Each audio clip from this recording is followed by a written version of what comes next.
Idol Rafi Tulfo nyo, kakasuhan na daw ni Anjo Iliana. Paldo daw ah. Akalain mo, pinagkakitaan na daw si Anjo Iliana itong si Senator Rafi Tulfo. Bakit?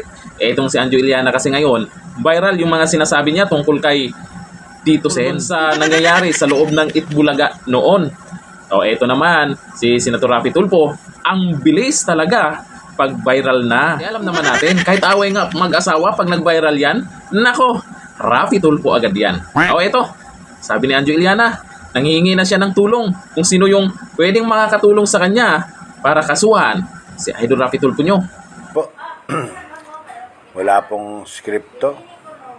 Ako po'y nakikiusap at hihingi ng tulong sa inyo sapagat medyo matagal na po to umabot na ng 5 to 6 years na po itong kawalang hiyaan na ginawa po sa akin ni Rafi Tulfo. Sinira ang aking pagkatao, sinira ang aking pangalan, sinira ang aking puri, reputasyon, sira.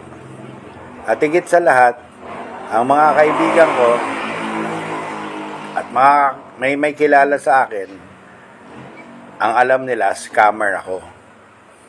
Hindi ako kumibo.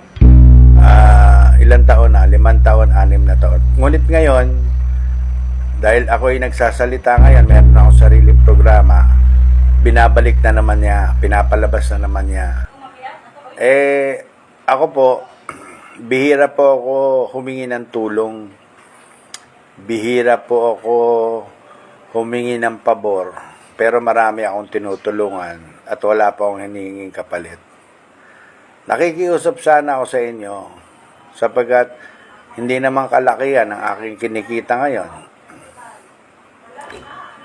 Ako po'y nakikiusap, baka meron po kayong mabuting puso, gininto ang puso, at kayo po ay isang abogado na pwedeng ipanglaban kay Rafi Tulfo doon sa mga ginawa niya sa akin na paninirang puri at pinagkakitaan ako ng gusto ng 6 na araw. Isipin mo, per views, 10 million, 20 million, FB, TikTok. Pinagkakitaan lang po ako. Pero okay lang yung kita eh.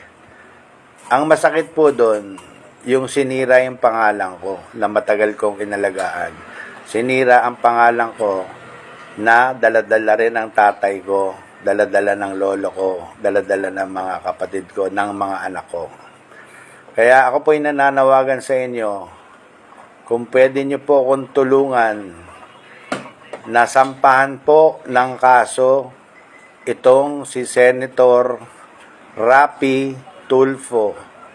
Andyan po, mapapanood nyo po dyan, hanapin nyo yung kay Auntie Claire, pinaliwan kay Atty. Labayen, hinimay po nila na mali ang ginawa ni Atty. Rafi Tulfo. Mali po yung ginawa sa akin. Ako po ay sinintensyahan na hindi naman po siya judge. Nagpapanggap siyang judge, hindi naman sa judge. Ginawa po akong scammer. Isipin mo, 5 taong continuation. Pati yung trabaho ko naapektuhan. Pati sa Itbulaga, nagbubulungan-bulungan. Iniiwasan natin yan, mga scammer yan. Kinuwento ko yan nung umiwas sa akin si Tito Soto. Kaya humingi po ako ng tulong sa inyo. Marami kayong abogado dyan, marami akong kilalang abogadong mababait. Nahihiya lang ako humingi ng tulong. Pero kung kayo po ay taos-pusong tutulong sa akin para makahingi po ng hustisya sa ginawa po ni Rafi Tulfo, maari pong ipagpabigay alam naman po nyo sa akin. Saan po ako makakontak? Ako po ay kontrata po ng Viva Films under kay Vic Del Rosario.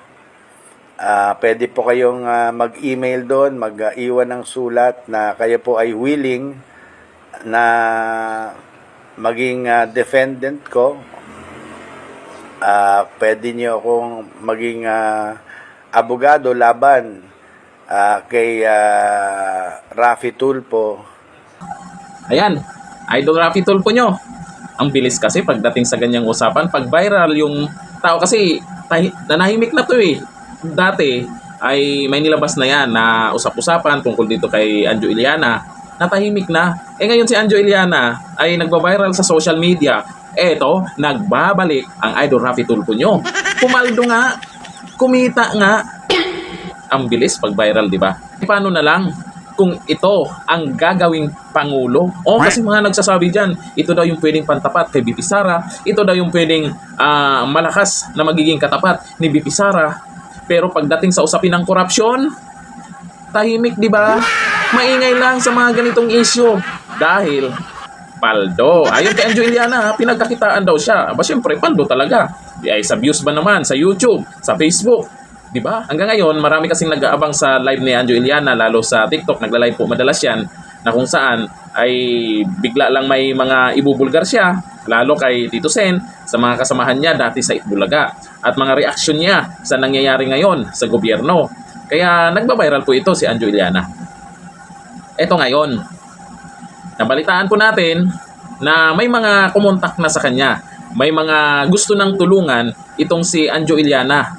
Ay malamang makakasuhan talaga yan, yung Idol Raffy Tulfo nyo. Buti pa yung ibang senador, kaya sila Senador Marcoleta at ibang mga senador na nilalabanan ngayon ang mga buhaya. Dapat ganun yung nilagay natin dyan.